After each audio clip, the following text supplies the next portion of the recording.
Hey, campfire crew, let's get it on.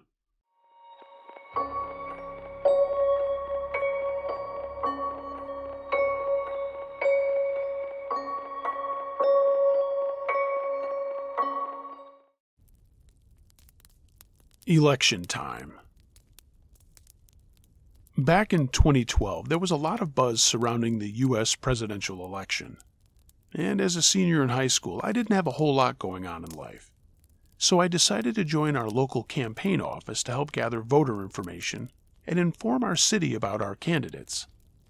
Plus, they paid pretty well, and that was a big thing for me as a high school student.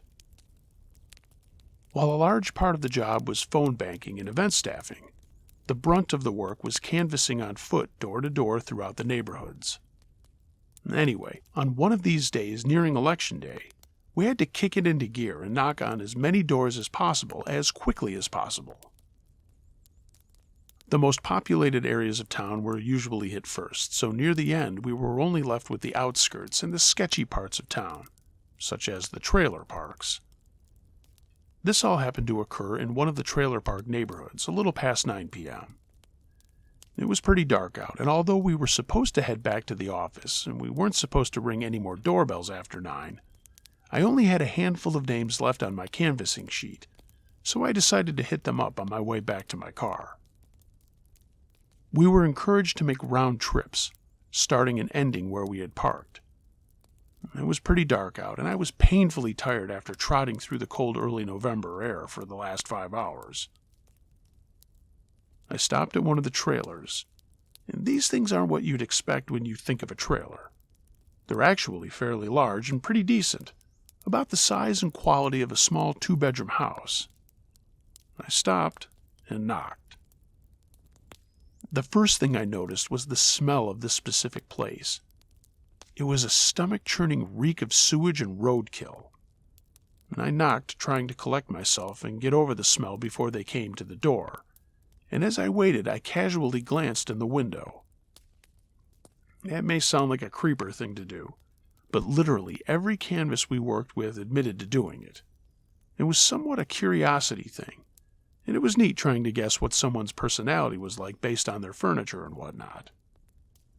The strange thing was that there was literally no furniture in there. The kitchen was barren, and the only thing in the trailer was around a dozen containers of bleach. What was even more strange was that all of their lights were on, and their driveway was full, so they had to be home. But still, I got no answer. I don't know what it was, but the place just gave me an incredibly uncomfortable vibe. I assumed that they were probably just busy or ignoring me.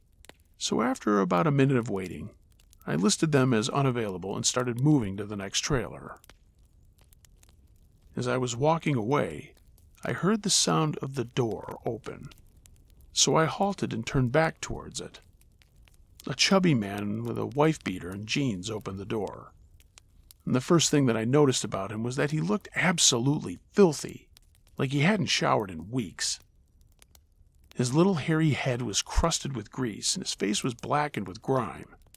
His shirt had deep sweat stains all along the sides, and his jeans were covered in bleach stains, and he had a ton of brown splattered stains covering his shirt. I didn't think much about it at the time, since after months of knocking on doors, I'd seen all walks of life. From people answering the door naked to people that were so dirty and smelled so much like feces that I had to hold back gags when speaking with them. The other thing I noticed when I approached the door was that behind the man was a huge pile of bleached, ripped-out brown carpeting. Again, I was pretty tired at that point and hadn't gotten much sleep in the few days prior, so I didn't make too much of it. I was just ready to get it over with and hit up the next place.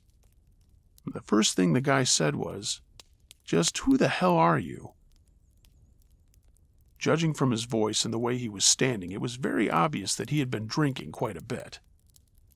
I started my script, introduced myself and why I was there, and I asked if Sarah, the name the address was listed under, was there. He just chuckled and said, "Nope." I asked if he was her husband or related to her, and he replied with a snicker. "Yeah, sure. Sarah and I go way back. Finally, I asked if she was going to be home in the next few days, and what he said made the hair on the back of my neck stand up. He chuckled again and said, "I don't think Sarah will be coming back." At that point, I was thinking that the guy was either just incredibly creepy, a murderer, or the two recently got out of a breakup or something. I'm generally a pretty rational person, so I figured it was likely the latter, and I was probably just overreacting. I thanked him for his time and started to leave, but he asked if I wanted to come in and enjoy a beer. I wasn't of age yet, and we were under no circumstances supposed to enter anyone's home, so I declined and thanked him for the offer, but he persisted. He then said that he had soda inside. Again, I politely declined. He asked what my favorite soda was and said that he probably had it. I was just creeped out and didn't know what to say. He said he also had tea or coffee if I'd like that instead.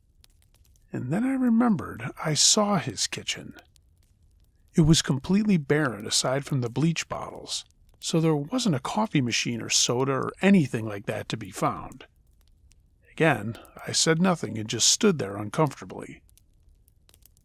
He then said, "How about you just come in for a few minutes to chat?" I was really creeped out by the fact that he was trying so hard to get me to go into his, or technically Sarah's, trailer. I refused once again, explaining that our policy didn't allow us to go into people's homes, and that I still had other people left on my list to talk to. He still didn't let down, saying that nobody has to know, and that it was pretty late, and I was welcome to spend the night there. I was really freaked out at that point and refused again, so he just said, "Well, how about I drive you home and we can chat on the way?" I turned around and started walking away, saying behind me, "I'm really sorry, I have to go." He followed me off his porch and I picked up the pace.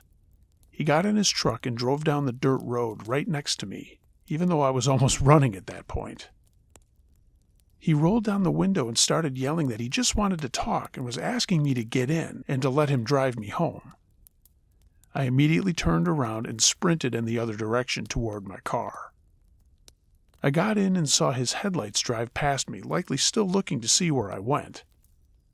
Once he was a good distance away, I turned on my car, got on the road, and floored it, going probably close to 90 miles an hour in a 35-mile-an-hour road. The entire time I was driving, I was trying to catch my breath in between hyperventilating and trying to push back tears. I didn't bother stopping by the office and drove straight home. I didn't tell anyone about what had happened to me for a few days, and I had never been more relieved to see my parents. I also didn't show up for work the next few days, which I still feel bad about since it was the time they needed me most. I considered going to the police with it every day for the next week, but somehow I always talked myself out of it every time. Mostly because I didn't want to get involved in it, and I didn't want to get brought in for questioning. After about a week, I realized it would probably be the right thing to do, but by that point I figured he was probably gone and going to the police probably wouldn't get a whole lot done anyway. But now I regret not going to the police at any time. Every single day for the next month or so, I would watch the news and read the paper, looking to see if there was any news about Sarah or the guy that I saw at her trailer. But since it was literally less than a week from Election Day, that was pretty much all I ended up reading about and seeing. Anyway, the funny thing is that after the incident, I realized how fragile life really is. So it helped me to get over my deep depression and convinced me to leave my toxic significant other at the time. So I guess a bit of good did come out of it in a strange way. But still, to this day, I'm terrified of trailer parks and knocking on strangers' doors. I don't think that I'm going to be helping out much this next election cycle.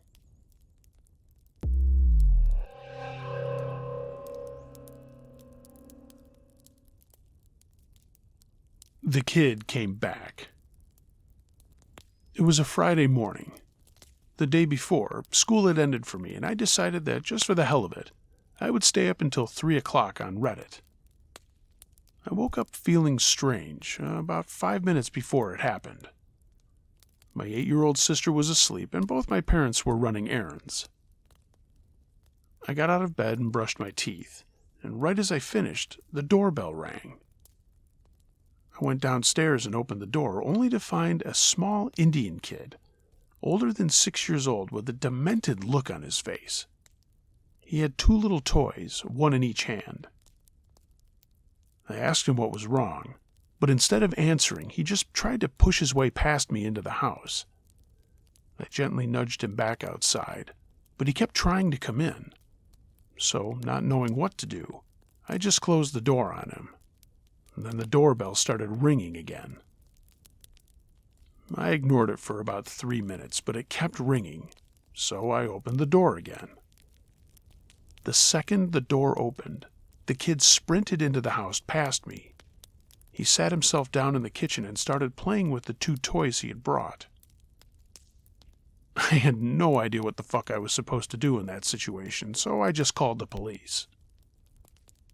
While I waited for them to come, the kid was wandering around my house, turning light switches on and off, unlocking and relocking various doors, and wandering into various rooms. The police finally came. They struggled to get the kid into their car to take him back to the station and find his parents. And they did find the parents and were informed that the kid was extremely autistic and that he had snuck out of his house before. Okay, whatever. I told my parents, and they talked to his parents, and his parents were nice and everything was taken care of. Or so I thought. I went to bed around 11, only to wake up due to a nightmare about that kid. That, and my brain was telling me that it was piss time. So I got out of bed and walked into the hallway, and at the end of the dark hallway, I saw the Indian kid walking upstairs with the same exact toys in his hand. The second he saw me, he made a strange moaning noise, and then I thought I saw him drop something. Then he ran back downstairs. I heard the front door close, and after waiting 5 minutes, I ran downstairs, locked the door, ran back upstairs, and then realized I had pissed myself. I woke up my parents and told them what happened, but they just said it was all a bad dream. In the morning, our phone rang. When I picked it up, it was the parents of the little Indian kid, saying that he wanted to talk to me. He got on the phone with the mom in the background saying that it was the first time that she'd ever heard him say anything to anyone. All he asked me, though, was if he left the toy truck in my house that he had dropped the night before.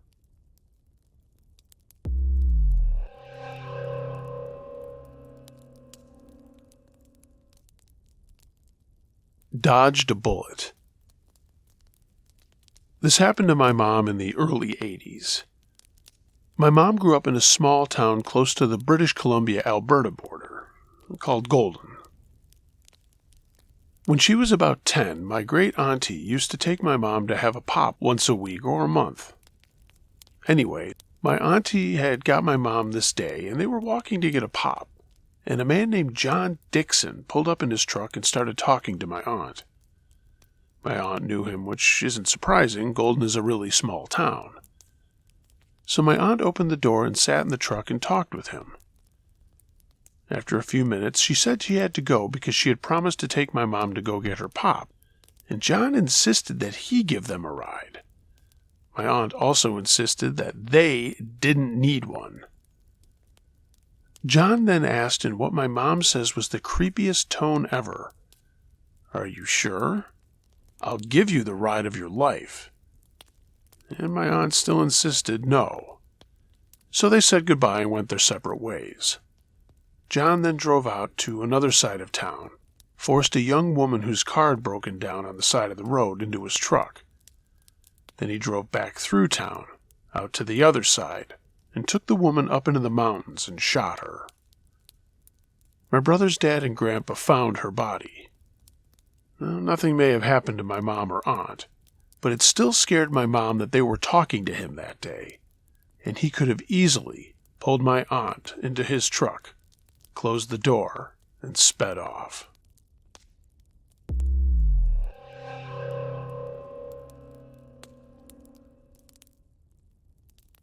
Strange and creepy kid. I went to college in New Orleans a couple of years before Hurricane Katrina. I was a senior when it hit. During my first year, I had no car, so I had to take the bus everywhere. One afternoon, I went shopping in a not-so-great part of town, New Orleans East. Not particularly bad, but kind of poor and a little seedy. Even though I was a young woman walking around the city alone, I never really felt unsafe. Well, that was about to change. I had a couple of shopping bags and was waiting at the bus stop ready to go back to the dorm. At that time of day, that was a fairly desolate stretch of road. There were 2 buses that passed by that stop, but only every hour at the most. I had a bit of a wait ahead of me. The stop was near a levee, which is a dirt embankment meant to keep the water from the lake and river out of the city, the things that broke when Katrina hit. Behind the levee were only train tracks and water, pretty much as I was standing on a deserted road in a crummy part of town with nothing but water, pavement, and railroad tracks. I felt okay, though. I had my cell phone, it was still light, and the bus would be along eventually. So I waited and waited and waited. No bus. Then I heard a voice behind me. I turned and saw a boy coming over the levee and walked towards me. He was about 10, so I wasn't really leery of him, as I would have been of a grown man. I was a good foot taller than he was, at least. I didn't know where he'd come from, as there weren't any houses anywhere near the direction he'd come from. Just railroad tracks and a big lake were all that were over there, and he wasn't waiting on the bus. He came up to me and started asking what was in my bags and if I'd show him. A little kid, I guess. Kind of strange. I tried to brush him off and ignore him, but it didn't work. He started grabbing for the bags and began being more insistent that I'd give him something. I didn't have anything that would interest a kid, just some clothes and groceries. But he refused to leave, though. Then it got creepy. He started to grab at me, not the bags. He started rubbing his hips against my leg and tried to hug me and dry hump me. I was thoroughly grossed out and tried to walk away. And he walked with me and tried to jump up and kiss me. He was a kid. But this was way too sexual of behavior for a kid. Too sexual for anyone at a bus stop. I looked around for anyone who could help, but there wasn't anyone. And I could have walked back to the stores, but then I knew I'd miss the bus. I decided to just walk down the road to the next stop, hoping the kid would go back home or wherever it was he came from. That's when he decided to grab me again, by the arm, and tried to pull me up the levee. I pushed him off me, loath to touch him. He was sticky, as kids tend to be, and sweaty. Plus, he was a creeper, but then again, still a kid. I was bigger than he was, and I didn't want to hurt him. He told me that I should come to his house, which was apparently on the other side of the levee, as he pointed. I don't think so, kid. No one builds a house on the water side of the levee. They're built to keep the water away from the houses. He couldn't possibly have lived on the other side of it.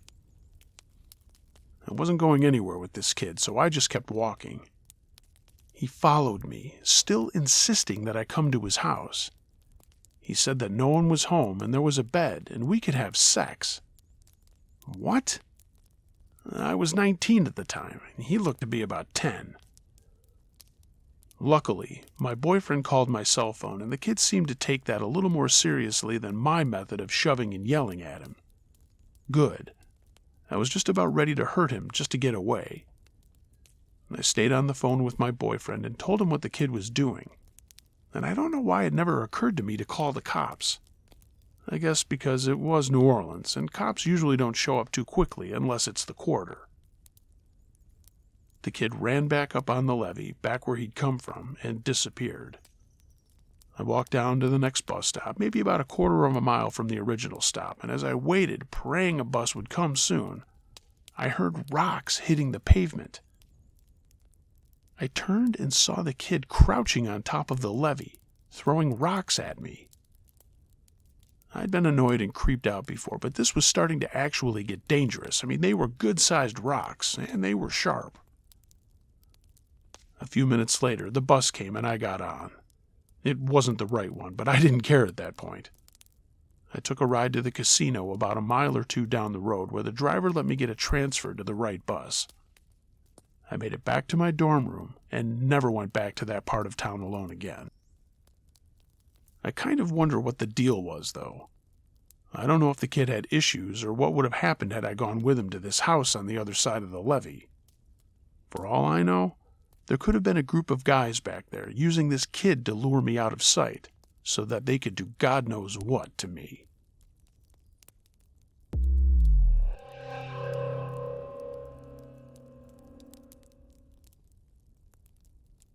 Shadowman. I saw a shadow person once. I didn't know that's what it was called until much later, and I was living in a house in Laguna Beach that had been there since the 1920s. In its history, it had been a speakeasy, a brothel, and a house for smuggling illegal immigrants. One day, my new wife and I were having an argument. I can't even recall what it was about, but she walked down the block to get a cup of coffee and cool off, and I was left alone in the house. The way the place had been built was incredibly haphazard. There was a bedroom and a living room on one side, and a bathroom with two entrances on the other side. And on the other side of the bathroom was a hallway that had windows on one side and two bedrooms on the other. From my bedroom, I could look across the hall into the bathroom, then through the bathroom and down the other hall.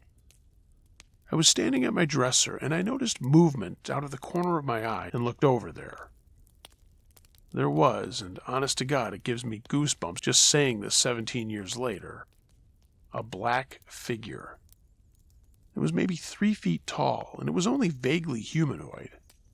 It looked like black scribbles, like someone scribbled a human shape, but the scribbles moved like electricity arcing. That's the best way I can describe it. There was no sound that I could remember, but I distinctly remember when I saw it I wasn't afraid. I was more just like, what the fuck? And it noticed me looking at it. I can't say that it turned around. It just focused on me, I guess. Then I got scared. I didn't move. I didn't scream. I didn't do anything. I was just frozen because this thing just fucking came at me. It rushed down the hall towards me, and I have no idea what it had intended. But as soon as it entered the bathroom, the door closest to me just slammed shut on it.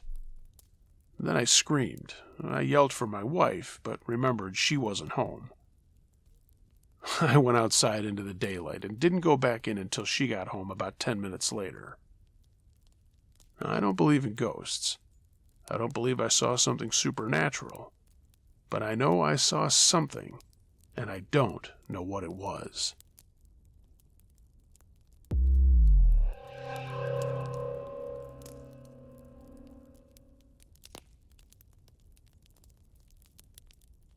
Uncle Jose.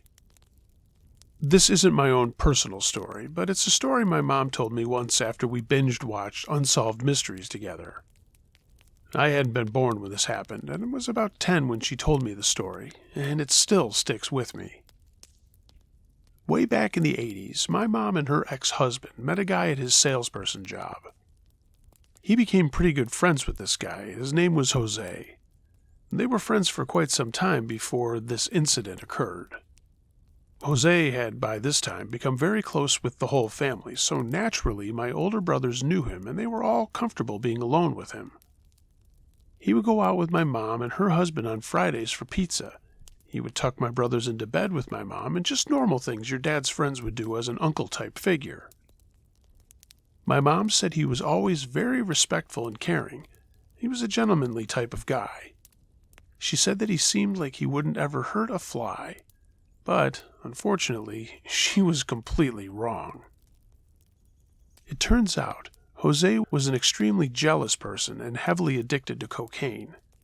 He constantly fought with his girlfriend Mary, and she finally got fed up and decided to leave when she suspected of him being involved with drugs. He wasn't in the least bit okay with that, being that he was one of those kinds of people that was of the mind, if I can't have you, then nobody can. So he told her she couldn't leave, and things got physical. Things escalated further, and he murdered her. First, he beat her with a bat, and he gave her something called an Italian necktie. That is, he repeatedly stabbed her in the neck. He left the apartment and waited for a few hours before he decided to go to his father's house and confess. His confession was termine au Mary, or in English, I finished Mary off. My mom found out a few days later from his brother and was just completely floored. I mean, this gentleman who tucked my brothers into bed and was just an all-around nice and helpful guy had murdered his girlfriend in cold blood. What chills me to the bone is that he really was just crazy and hiding it so well, even with his drug use. When he killed his girlfriend, there was no alcohol or drugs in his system, and he didn't even know that he had stabbed her in the beginning. During the trial, he was put on hypnosis to better understand what was going on in his head, because he didn't even know. But needless to say, after that, my mom was always cautious of everyone. Growing up, she always told me, always remember that you never really know someone. Most people don't even know themselves. And it's true, man. You never really know a person. I do believe Uncle Jose is no longer incarcerated. But anyway, to this nice guy who is secretly a crazy drug-addicted jealous murderer, I hope you never meet my family again.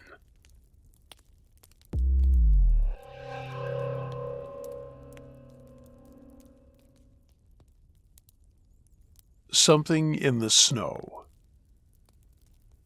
As a frame of reference, a buddy of mine and I have been friends since high school, but this experience only came to light several months ago after he experienced his situation and told me about it. That conversation happened over instant messenger. I now live in California. I remember it was some ridiculous hour for both of us because he lives in Oxford, England now. At the time of this event, he was visiting a family member, his uncle, I think, about 20 kilometers northeast of Coburn, Ontario. That's relevant only because it means he was demonstrably out in the sticks, as he put it. His uncle owned a nice house and a large plot of land, but he didn't work it like his neighbors. This was farmland, but he was the owner of a small construction company and had done well enough to own a lot of acreage without the need to do anything productive with it. He kept a parcel of it around the house well manicured, but beyond that there was a lot of bush that was wild, stretching over a cliff in any direction from the house. You apparently got to his place by heading up one of those ridiculously long and unpleasant dirt driveways that people with land tend to have. My friend says it was ironic, given his uncle's job.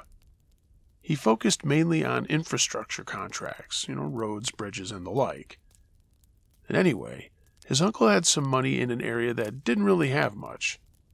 He also had arguably the nicest house and the nicest lawn in the largest, ugliest, most unkempt plots of land in the area. My friend liked his uncle, but did acknowledge he was not a popular man, either with his employees or with his neighbors. The uncle knew this, so when he decided to head to the Florida Keys with his girlfriend, post-second ex-wife, he decided to fly my friend into town to house sit. My friend was just finishing his own first divorce and needed a break from England, and nobody but his wife knew he was there. So he had no premonitions of bad things, no sense of foreboding. He just showed up with a suitcase of clothes. The house was stocked with food and booze and 1,000 cable channels, Wi-Fi, and a motherfucking outdoor hot tub. Which, by the way, is an amazing thing in winter in Canada. My friend had been there a couple of days, spending a total of 8 there by himself, when the first real snowfall started happening. In Canada, at the start of winter, you'll generally get a couple of days or weeks with fitful, wispy snow that doesn't have the endurance or weight to stick around for more than an hour. But after a while, the cold seeps into the ground, and the flakes suddenly get heavier.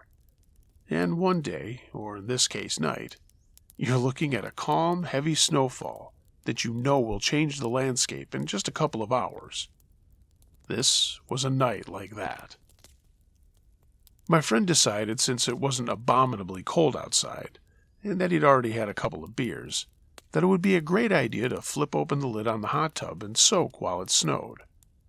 And he's right. It's really a spectacular idea, and if you ever get the chance to be in a hot tub outside when it's snowing, I recommend it, especially at night. For anyone who's never been in a heavy snowfall, and not a blizzard that involves heavy snow and high winds, it makes everything extremely peaceful. This is because you lose sight of most everything beyond a couple of 100 feet, and everything gets incredibly quiet. Snow is a great sound insulator. As the snow falls around you in heavy curtains and slowly builds up on the ground, you get less and less of the ambient noise you're used to. So even what little there is at night, in winter, in the country, even that goes away.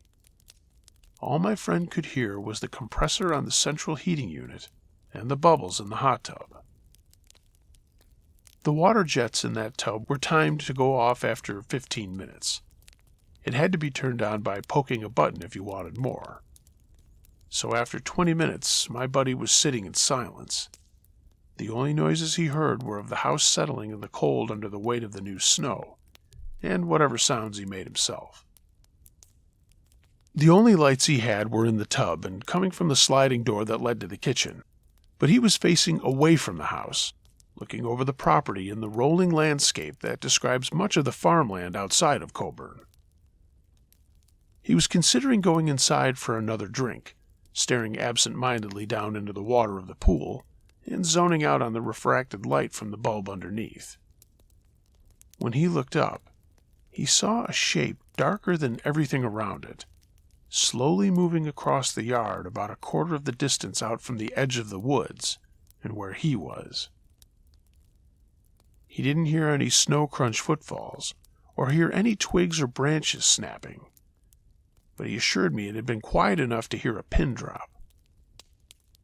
He watched this thing for a few minutes. It was moving extremely slowly, so much that he couldn't determine if it was actually walking or just moving. He decided to call out to it, hoping it was a neighbor or, as he puts it, some hot chick wanting to warm up in the jacuzzi. It froze. This thing went so still that my friend had trouble seeing it anymore. And my friend was now scared, too. He was in his underwear, outside in the cold in a tub of water. He felt pretty exposed. He shifted his head slightly and confirmed that this thing was still there. It was blocking the lighter snow-covered pines behind it. At that point, he killed the lights in the hot tub, which made sense at the time. He wanted to be able to see whatever it was better, and the lights were interfering with that. As soon as the lights went out, this thing started moving toward my friend, faster this time, now at a steady walk. It was at that time he noticed that it had no defined edges. He said it was vaguely man-shaped, 2 arms, 2 legs, and a head, but very thin. My friend said at that point he wigged out and threw his empty beer bottle at it, which had no effect at all, and then he lurched himself out of the hot tub, across the deck, and into the kitchen. He slammed the sliding door shut, and when he did, he slipped on the tile floor and grabbed for the counter, but only got a mason jar of flour or sugar instead, and that went sailing off to explode all over the kitchen floor.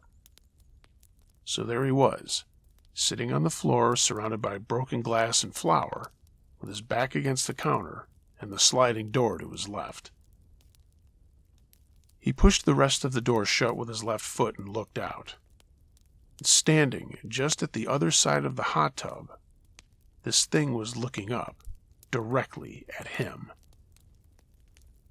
It was a lot easier to see now, and he remembered it being like a bad animation of dense black scribbles, like a weird twitchy transmission from a sci-fi movie. There were those vertical gray plastic blinds on the sliding door, so my friend reached up to pull a chain for them and drew them across the window and shuttered them. He said he sat there, afraid to move for over an hour, until he calmed down and reassured himself a dozen times that he'd been drunk or sleepy, and maybe just made it all up. He remembered laughing at how pissed his uncle was going to be with the mess. The mason jar cracked a floor tile and landed.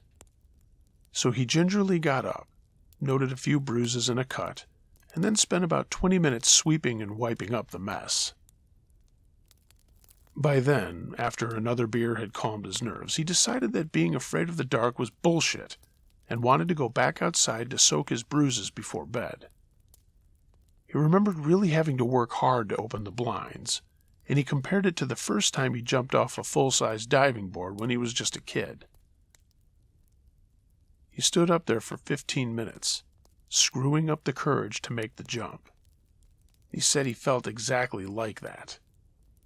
Most of him wanted to lock up all the doors and hide in bed till morning, but my friend is extremely stubborn, and not just a little macho, even alone. Finally, he started opening the blinds. He also turned on the exterior porch light before he went out. He stepped out into the cold and saw absolutely nothing weird. All signs of the weird, black, man-shaped thing were gone.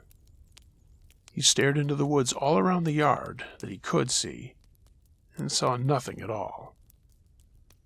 He remembered being unsettled by something when he was looking around, but couldn't figure out what. So he took his fresh beer and got back into the hot tub. He sat there relaxing for about 10 minutes, when he glanced up to find his beer, saw it, grabbed it, and got a mouthful of snow. He remembers staring at the bottle for a few minutes, completely confused. Then he looked around and saw another beer sitting on his other side. His fresh beer. He could still see the liquid in it. He was holding the bottle that he threw at that thing. Still in a state of shock, like just before it hits you, he looked out over the yard and saw tracks all over it. All the same footprint, which was in the shape of a foot but looked like it was missing separate toes, and they came all the way up to the hot tub. The part that put him over the edge, I would have already evacuated my bowels by now, was that not one of the tracks got within 10 feet of the edge of the lawn. None of them started at the edge of the woods. They all started and ended in the yard. At that point, with the last bit of stubbornness violently erased, my friend bolted inside, left the hot tub running all night because, fuck it, and he closed and locked the sliding door, flipped on the security system, and ran upstairs to the guest room. And he played video games with the lights cranked until he saw light outside. The next morning, he ate breakfast, bundled up, and went outside to scope the area in the daylight. It had kept snowing all night, but the tracks and their dispositions were still pretty visible. The only thing different was the hot tub had been closed and turned off. Several hours of snow lay on top of it, along with 2 empty beer bottles.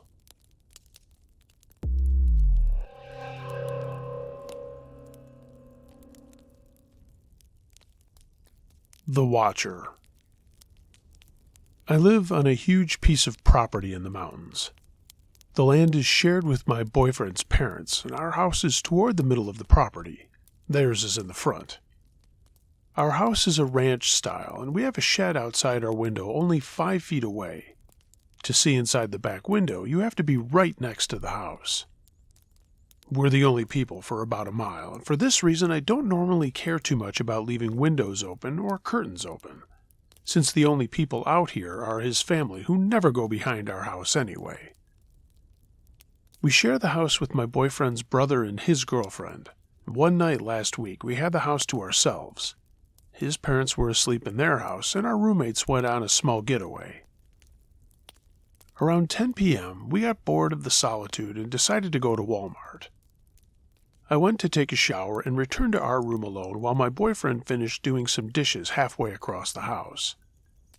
As I was drying my hair at that point, completely disrobed, I started to get chilly from the breeze coming from the open window. I decided to only close the curtain to block some of the air, and the second I did, I heard a voice from outside yell, "What did you do that for? I wasn't finished yet." I screamed and ran out of the room, telling my boyfriend what had just happened. He grabbed a knife and then went outside to check around. He didn't see anything, and he told me it had to have been my imagination. But as a precaution, he locked the windows for me and stayed with me as I got changed. We left the house about 10 minutes after I heard that noise, and we were gone for about 2 hours. When we pulled back in, he saw a shadow moving behind our house. He quickly drove toward it, only to see a man we'd never seen before get into a car we didn't recognize and speed off. We have a sunroom on the front of the house that can't be locked. When we went inside the sunroom, the door was open, and we called the cops, but they said all they could do was make a report. His parents didn't know anyone with the type of car we saw either, and sadly, we didn't see a license plate number. The next morning, though, we discovered a cinder block outside our back window that this person could have used as a seat or a step, and the screen was ripped.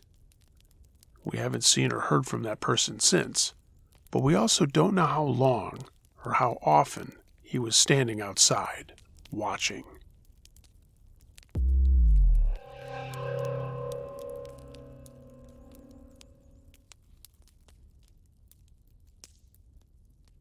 Night Watch.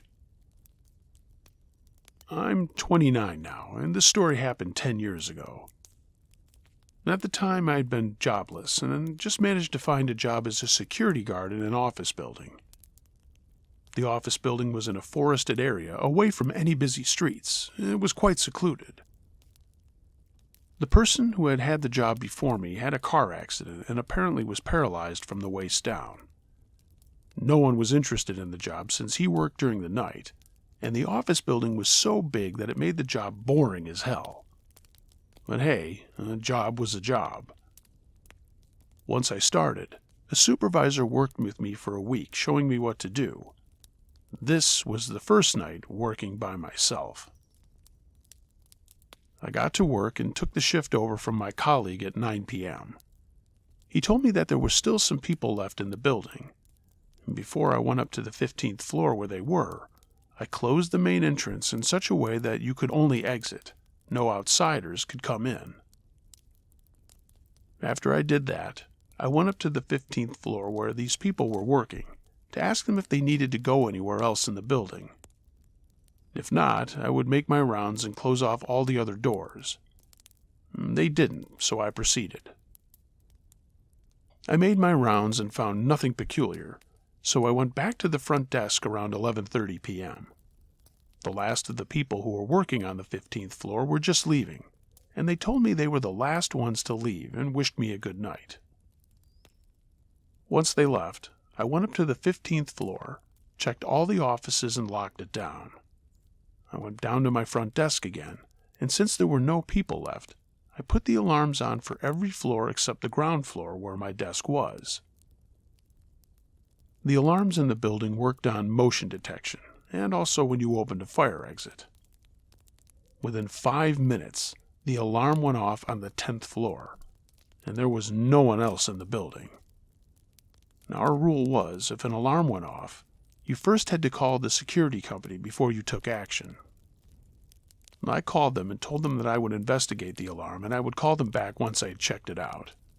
Otherwise, if I didn't call back, they would send a police car to check it out, just as a precaution.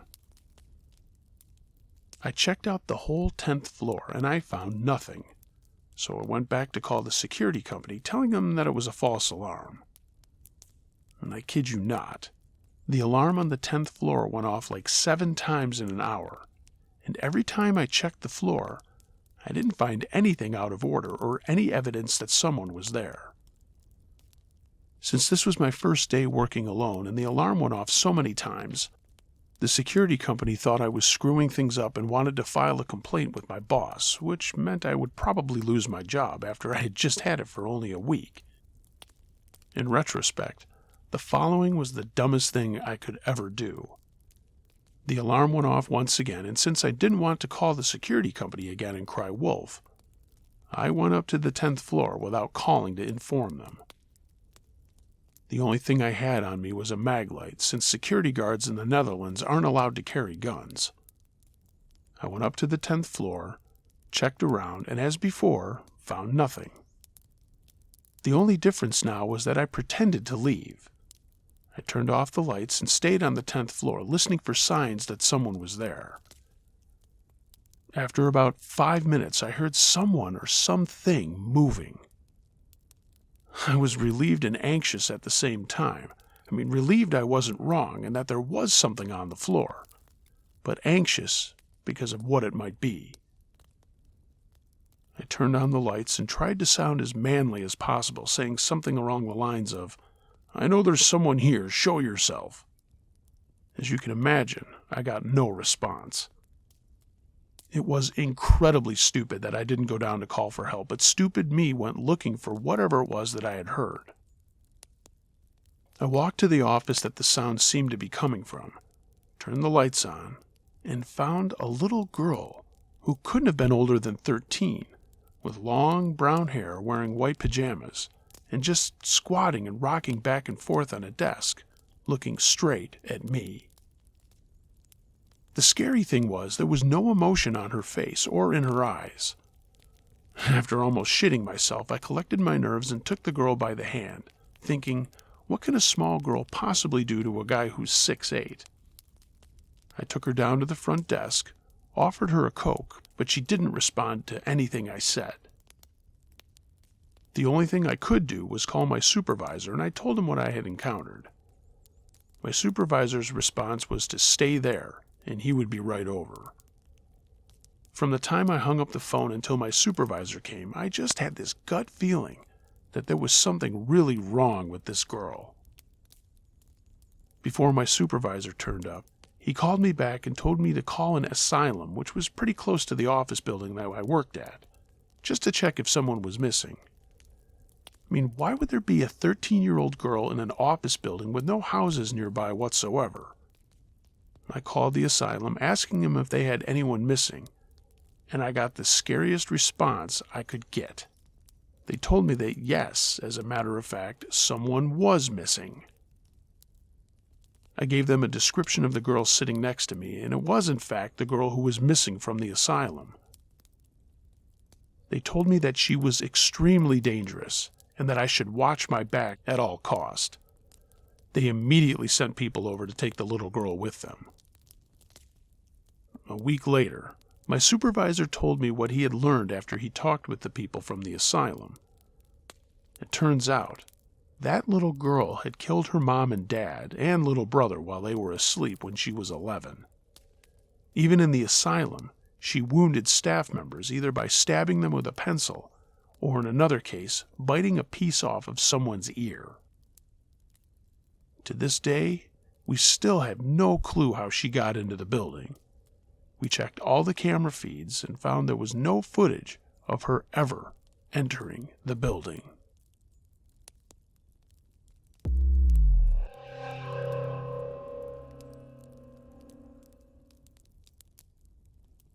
Hey gang, I think I'm going to round out this episode with a story of my own that I know I've told somewhere here over the years. It could have been on a live campfire, but what the hell, I don't mind sharing it. Something a little strange that happened to me when I was a senior in college. So part of my college career, I was a DJ at a bar in the town that my college was in, and had a blast. There's a lot of really crazy fun stories from that too, but one night, it was a Saturday night, I finished up work. We closed up around 2 after we threw everybody out and cleaned up a little bit. It was probably around 2:30, maybe 2:45 at the latest. I lived not too far from the bar in a house with 3 other guys on one side. On the other side were 4 of my other friends, and there were, I think, 2 apartments up front, a couple of girls in the lower, maybe just 2, and then I think 3 in the upper up in front. Pretty big house. At any rate, our main door opened up kind of halfway between our living room and our kitchen. And my friend, who will remain nameless, was actually visiting from my hometown, just down with a bunch of guys, just fun weekend. He had passed out on the couch in our living room, and I remember walking in and setting my 2 crates full of CDs down on the kitchen floor, again, kind of between both the living room and the kitchen. And I was just kind of standing there for a second, probably going to grab a smoke and then go next door to see my buddies. I think they were going to have a little after hours action. And all of a sudden, the stove in the kitchen just started shaking back and forth, like unbelievably violently. Like, I mean, literally, like rocking back and forth. And I remember just standing there looking at it like, what? Holy shit, what's going on here? For a split second thinking, the house is going to blow up. I don't know. But either way, it happened so fast. It was so loud. I did the bravest thing that you could possibly do. I backed out the door, ran around the back of the house, and went over and saw my buddies, who were still having some beers and stuff and hanging out in their living room. And of course, I came blasting in and looking white as a ghost, and everybody's like, what the hell's going on? Are you all right? Did you get chased home from the bar or something? And I couldn't even tell them. I'm like, the stove, something, holy shit, you guys got to see this. I did my best to explain what had happened. And so we all trooped over there, and our buddy was still passed out on the couch, sawing logs. The stove had moved all the way from the wall to the middle of the kitchen, all the way to the end of the gas line, as far as it could go. And as I mentioned, it had been shaking around so violently, it actually hit the refrigerator, which was on the other side of it, so hard that it knocked all the stuff that was up on top of the refrigerator, cereal and stuff like that, all over the floor. Now, all my buddies knew that I was into the paranormal and stuff like that, so they immediately said, okay, you're pulling our leg here, what's going on? Why didn't it wake up our buddy in the living room? And I said, guys, I can't explain this. I don't know. And then I thought maybe it was my buddy and my roommate who was upstairs. I thought maybe he was playing a prank on me, but it turned out he was not home. I don't even know where he was that night, because he wasn't next door. I do remember that. But no explanation for this whatsoever. So I kind of just, pushed the stove and oven thing, all the way back against the wall and went back over to their house, calmed down, had a couple of beers or whatever, and never really thought about it after that. In any serious way other than, holy shit, is this place haunted? We have a poltergeist but it certainly wasn't my imagination, and they all saw it. They'd seen that the stove had moved all the way out into the kitchen. I did ask a friend of mine who is a good friend to this day. I love him dearly. He was in my wedding. He lives too far away. I don't see him enough. But he worked for the gas company in the summers, and his father was a gas company employee too. And I remember asking him, could it possibly be like a surge of gas that would come through the line that would make, my stove do this little dance and make it move? And, he was like, there's no way. That's not how this works. It's just not, it's not possible. But he confirmed with his dad too, and he was like, no, his dad probably thought I was off my rocker. But never explained it. I ended up sleeping there that night, kind of scared, waiting for round 2. I think my buddy that I kind of just mentioned that I thought was playing a prank on me, I think he did get back in probably 4:30 or something like that. And I remember like being, oh my God, is it happening again? And it was just him coming inside from outside. But yeah, no explanation for that one. Just yet another strange thing in the catalog of weird shit that's happened to Uncle Josh. And I know people have been asking if I could share my personal stories, so there's another one. And again, if I can find the original, I guess there's really no point in doing that. I have no idea where that would be. But as promised, I'm going to throw these in there every once in a while because, yeah, I have seen my share of really weird stuff.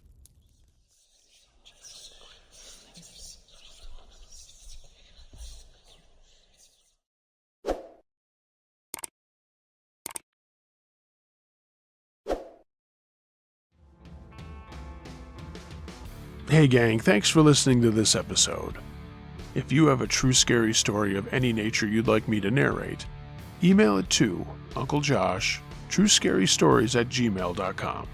I read them all. If you're checking this out on YouTube and you like what you heard and saw, please give the video a thumbs up. Leave a comment below. I'd love to know what you thought of the stories. And if you're not a subscriber, hey, why not become a subscriber? Tell a friend about the channel. I'd appreciate all of that. If you'd like to support what I'm doing, find a link to my Patreon page in the description, and maybe even get some Uncle Josh and Campfire Crew merchandise. There's a link to my TeePublic storefront in the description as well. Everyone, be excellent to each other. And until next time, be wary of things that go bump in the night. It could be anything. A ghost, a monster, or the guy next door.